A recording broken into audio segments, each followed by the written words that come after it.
Hey everybody, it's Josh. Just enjoying the first day that is not heat index over 100 out here. So I'm going to be walking around a little bit while I record this video. I'm going to do one, and I know some of my we'll call you all my congregation, even though I'm as much your congregation as you are mine. My friends and loved ones on here. I know that you all don't like as much when I see a dove landed right up there. Oh, so beautiful. I know you all don't like it as much when I talk about atheism. And I understand that, because there are so many people who just flood the comments, and they are just intellectually dishonest at best and downright, acting evil at worst. I don't think they're evil people. I think they're seriously misguided. But I wanted to talk about why it makes no sense to be an atheist. First of all, the atheists who flood my comments, it makes no sense, because if you're a true atheist, you don't care. You don't care at all about anything religious or non-religious. You're ambivalent to it all.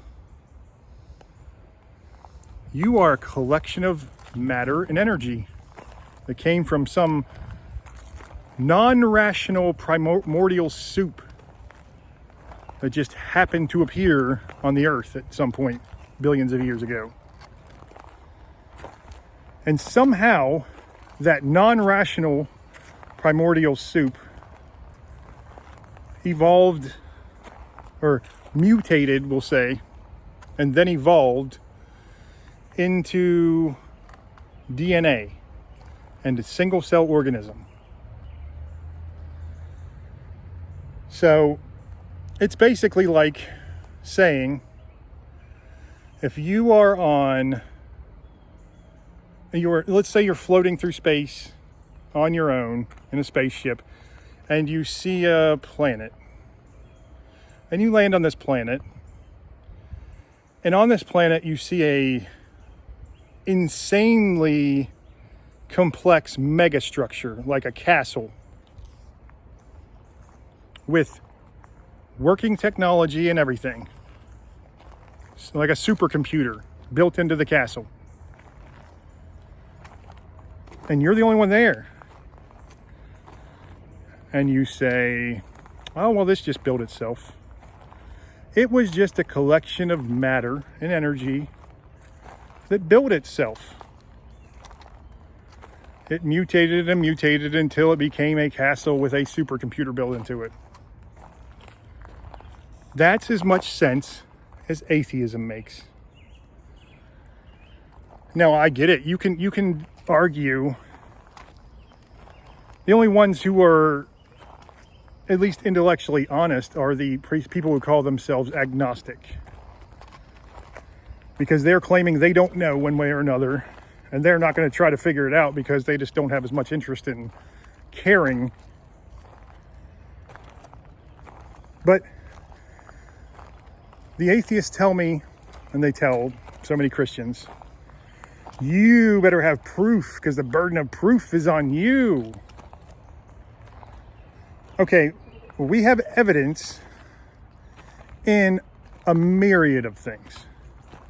And first of all, I'm talking about God the Father. I'm not talking about Christ today, because there is so much evidence of him in and out of the Bible. But the Bible itself is just an amazing collection of various different eyewitnesses to things, who back in the day, they verbally had their traditions, and they were so accurate in keeping these things the same. It wasn't like the telephone game is today. No. These were people who devoted their entire lives to memorizing every single word of things like the Sermon on the Mount, or, things like that. This is how people recorded things in ancient times. And there wasn't all these crazy distractions like we have today. These were people who were brilliant people, and they kept these oral traditions. And we can see with, I think there's 5,800 original Greek documents. We have, Latin and all kinds of other documents. And these original documents that were written, the disciples had them written or wrote them themselves when they knew they were about to die. So they knew they were going to die. And these people, because we have records of some of their deaths. So the people who just will not believe it, no matter what, these atheists who just despise Christianity, they think that all of these people were so invested in this new form of writing they have called historical fiction. It had never been done before, because almost every other religion was written as mythology. It was clear it was written as mythology, with every now and then they would show up in a place on earth, but usually it was some made-up place. They were so invested that they gave their lives for this lie. Now, how does that make sense? How does a man like the Apostle Paul go from being so such a zealot? He was a Pharisee. He was one of the strictest Jews you could possibly think of. He hated this idea of Christianity so much he wanted to wipe it off the earth.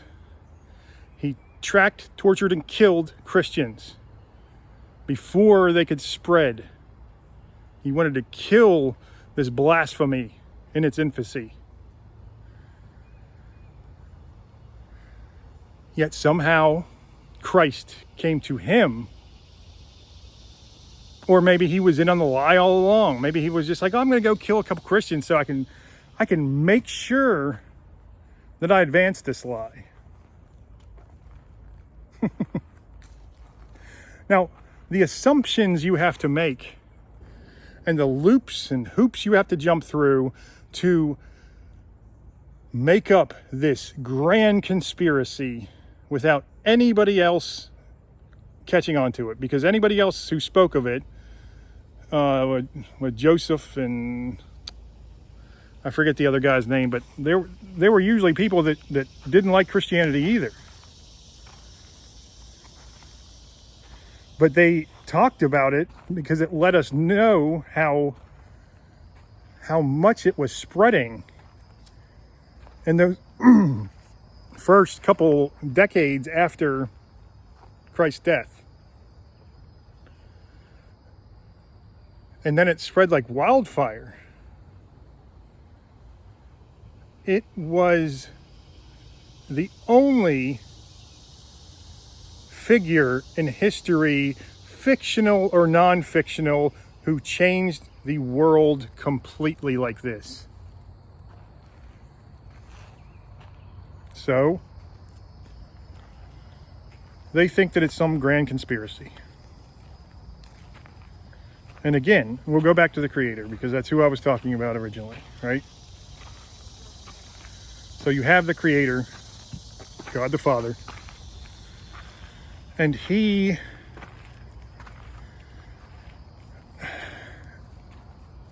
they claim that it all came from nothing. All of this from some non-rational energy and matter. Which, where the energy and matter come from, who knows? That is all just a theory, which the atheists can't explain either. They just said, oh, well, it was probably from some old universe. Okay, well, if you have multiverses, scientists now agree, you know, Einstein and Hawkins and all the great astrophysicists, they all agree that even if there was a beginning, or even if there was a multiverse, it had to have a beginning. So they're claiming that matter was just sitting there. Okay, well then God started the last universe before that. No, it can't be that either. No, you just can't. First of all, an infinite universe is pretty much impossible according to these scientists too, but that doesn't matter because they're so invested in their atheism that they will just twist themselves like pretzels nonstop.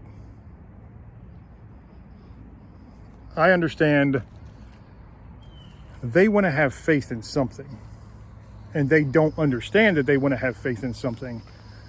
So they want to be part of a group, and that group is the logic group. It's kind of like we want to be the Vulcans from Star Trek. We want to get rid of all other emotions and all other ways of viewing the universe. Cut them all out completely because the scientific and logic is all that matters. It is something, maybe they haven't thought about it. I don't know.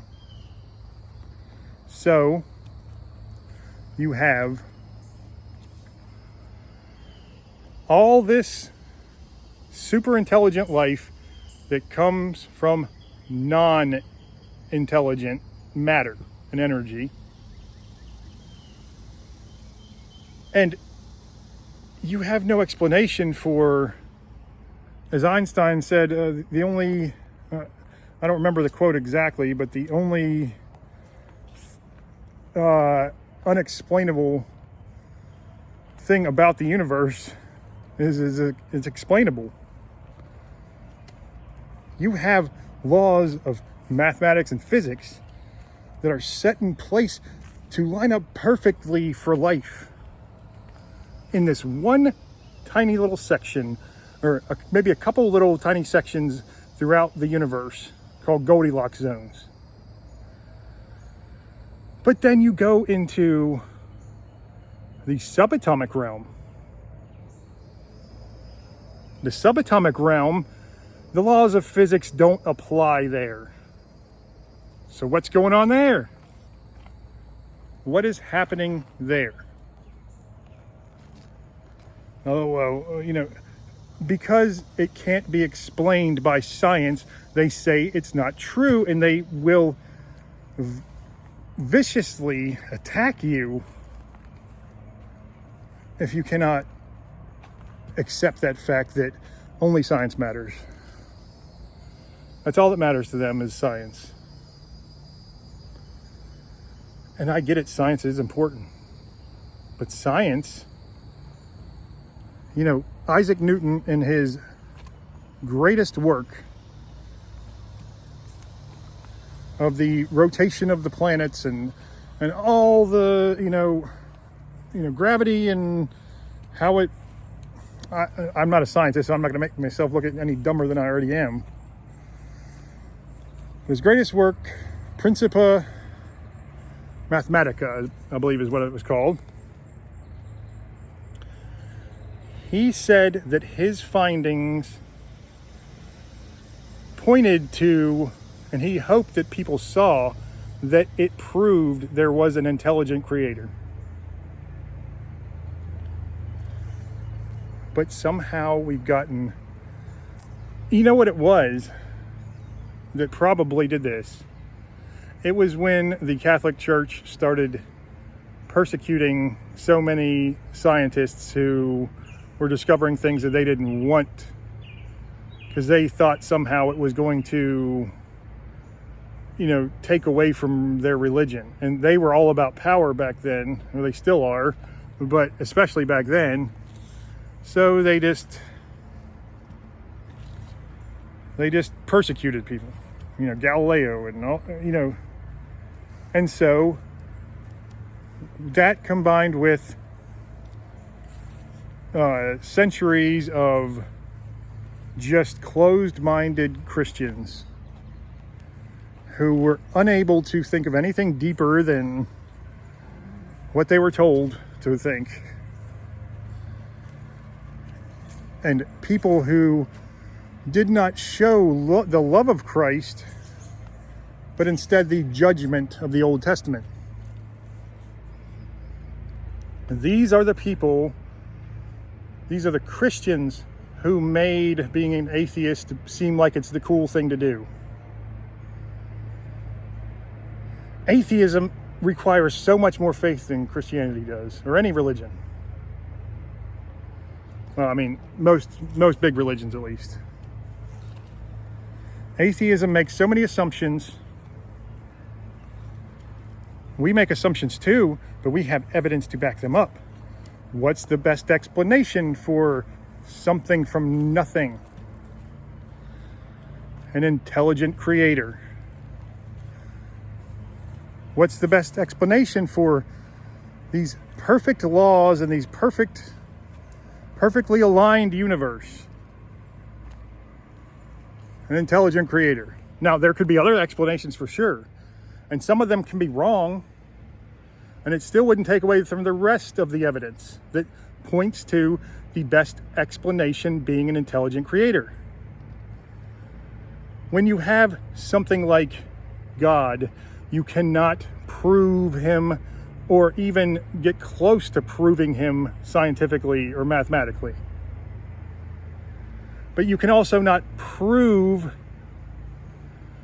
measure, let's say your mother loves you, measure the love that your mother has for you, or your spouse has for you, or your kids, or you have for your kids. Measure it. Give me a measurement of how much love that is. Give me scientific proof that there even is love in the first place. Give me scientific proof that you're not in a dream right now. Give me scientific proof that we're not in the Matrix. What's the taste of the color green? You don't ask that question because that is a stupid question. It has nothing to do with the color green because that is a different sense. The color green is something we see with our eyes. We do not taste the color green. We can taste things that are green, but that's not the color green. You have to understand there are different ways of gathering evidence for things besides just scientific. For Christ, for example, since I know that atheists will always dismiss the fine-tuning of the universe and the fact that it makes more sense that an intelligent creator created the rational created the rational instead of the non-rational created the rational. But the Bible, let's take the New Testament. You have an overwhelming amount of more historical evidence than anything in ancient history. Yet we assume all these things like Alexander the Great and all these figures and everything happened exactly the way they were written, even though they were written for Alexander the Great, it was 200 years after. Now, for Islam, you can say, I had a nice Muslim gentleman writing to me saying how I'm worshiping. I have a polytheistic religion, which he still doesn't understand. He's just getting his talking points from his I'm sure he's watching some Muslim YouTube channel or something.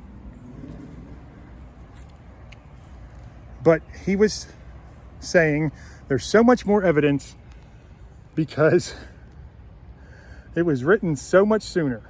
And that is a lie.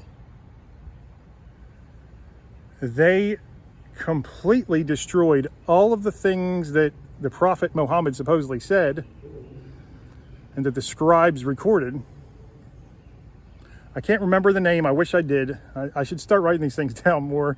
But I've got so many things. I've got thousands of pages of things, and it's like, I need to get organized.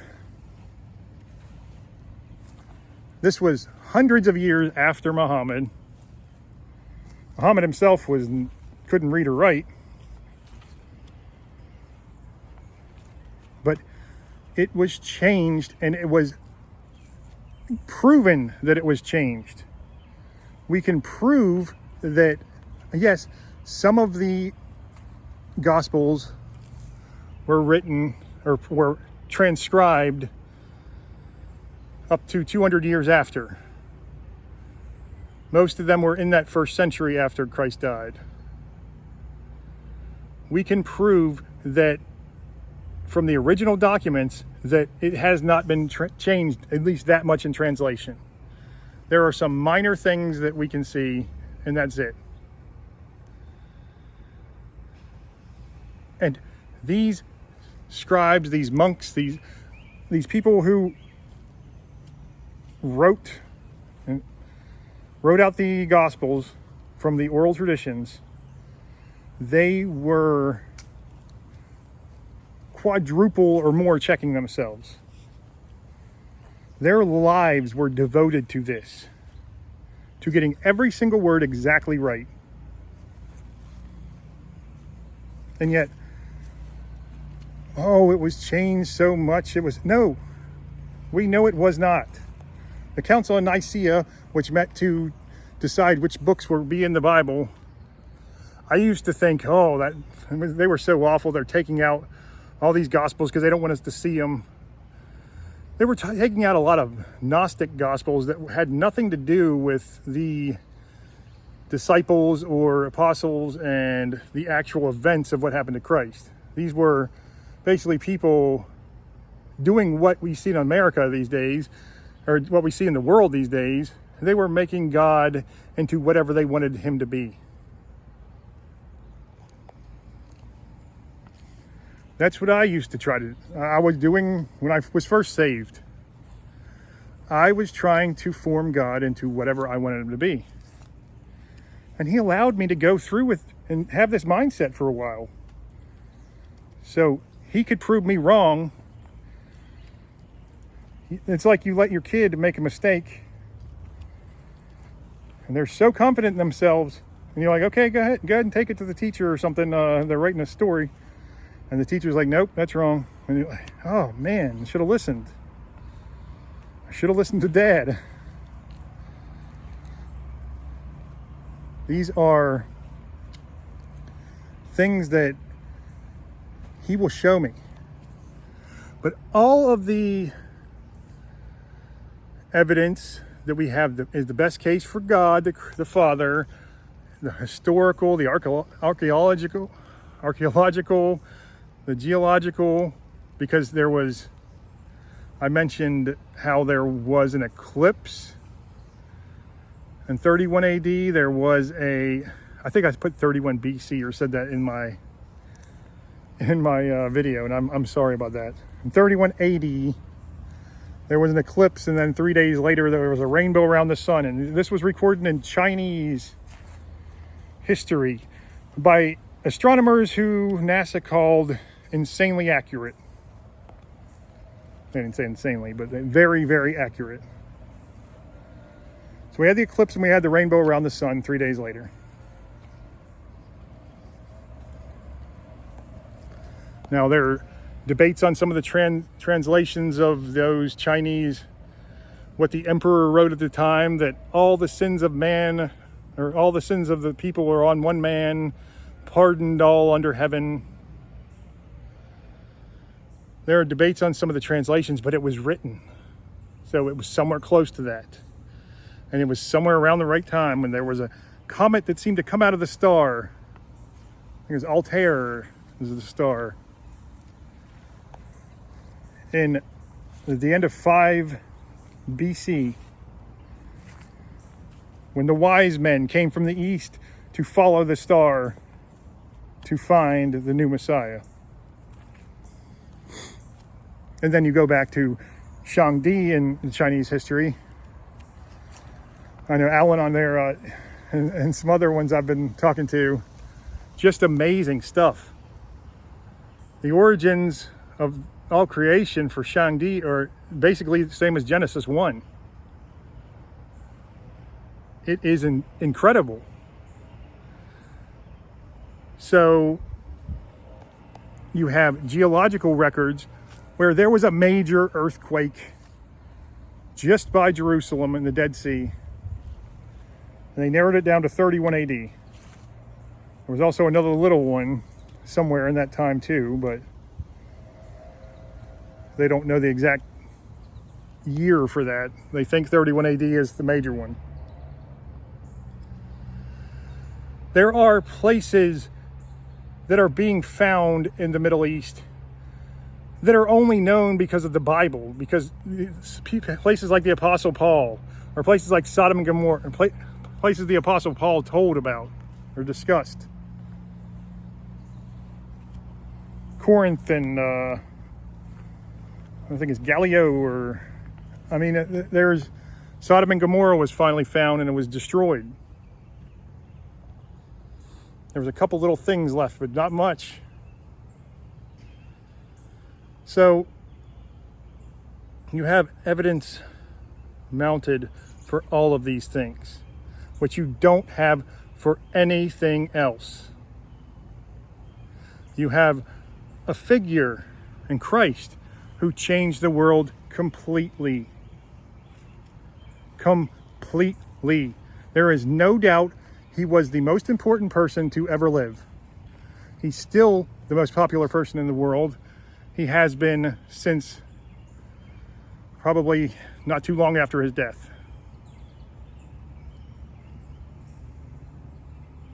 And resurrection. But that will never be enough for most atheists, because they want everyone, it is ingrained in mankind, we want to believe in a higher power. Their higher power is nothingness. Their atheism, that there's no way we could come from anything. And in a way, as I've heard say before, if you just want to be a complete hedonist, do whatever the hell you want, treat people however you want, and not have any care about it, be basically a psychopath, it's the perfect thing, the perfect faith to have. There are no morals, there are no anything. Everything is subjective. Everything is relative. No matter what you think is wrong as an atheist, the opposite is also equally true.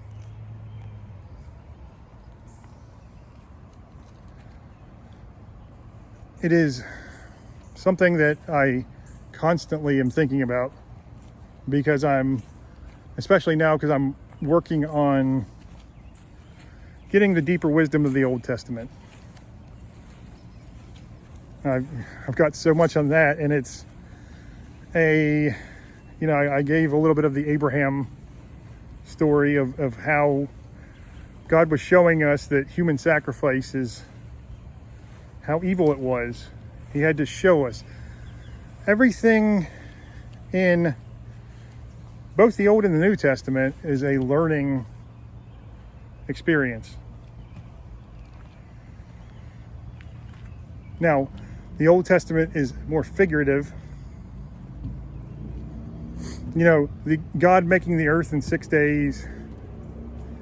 Christ already said that a day to God could be like 1,000, and 1,000 like a day. And so it could be billions of days. Easily. When all was created. But the wisdom is deep, and it is something that we must, if we want to get closer to God, we must explore. And we must always be able to stand up to challenges to our faith. And I know most people don't like it. Most people are non-confrontational. They don't want it. I've never liked confrontation in my life. But I tell you what, this is the only thing that I've ever gotten to the point where I just do what God tells me now. That's another thing that atheists dismiss. The millions of testimonies, this might be the most important. The millions of testimonies of people who were saved by God. Now they write it off to mass psychosis or whatever they're going to say. They have an answer for everything, don't they? How convenient. If there was only one little piece of evidence for both the Creator and Christ, okay, that's not enough. But there is so much. Dr. John Lennox said, we don't believe in Christianity because we have some blind faith. We believe in Christianity because there's evidence. There's the best case scenario points to this, that Christ was a real man and Christ lived a perfect life, and it was recorded, and people died for the fact that they saw him rise from the dead. And I get it. You're saying people are lying. You can say people lie all the time.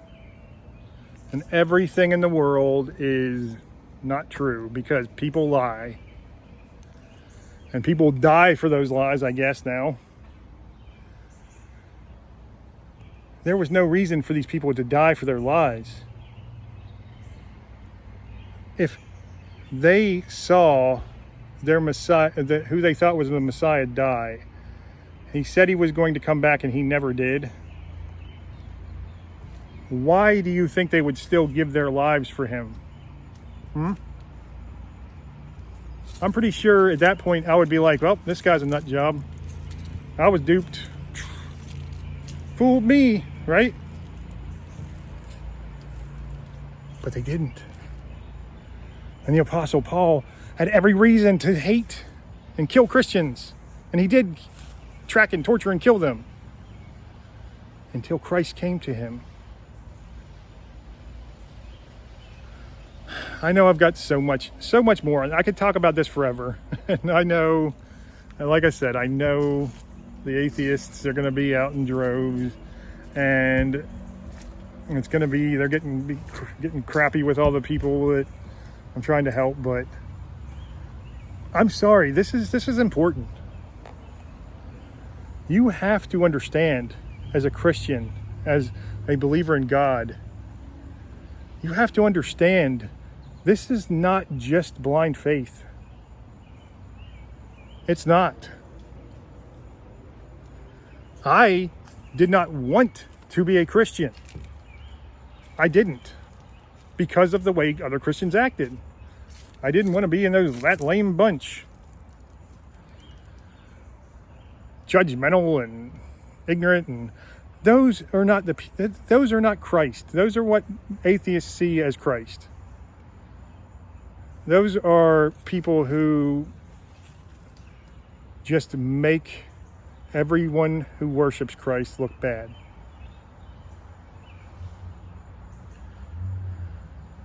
But God clearly revealed to me, that now, not only am I a Christian, I'm a hardcore Christian. I wouldn't even say I'm a Christian. I'm a servant of Christ. I know so many of you are too. And I can only hope to be as devoted as so many of you are. Again, my brother Jesse. And unfortunately, I don't know your name because your screen name is a bunch of letters and numbers, but you're on there all the time. And Riley, she's amazing. And so many of you, Alan and Veg and Vette, so many of you, I'm missing so many, are just amazing. And I'm telling you, you inspire me. I hope I give you a tenth of the wisdom, a tenth of the hope, at least, that you give me. Together in the body of Christ is how we move forward in this life. We're not alone, ever. We don't have to put our faith in each other, obviously not. We put our faith in God, and He allows us to trust each other. And if one of us screws the other one over, or slips back into some sinful lifestyle, it's unfortunately what happens. I don't want it to happen to anyone. All right, I've talked way too long. I need to get out of here because it is starting to get it is still pretty humid. I love you all. We'll talk to you soon. God bless.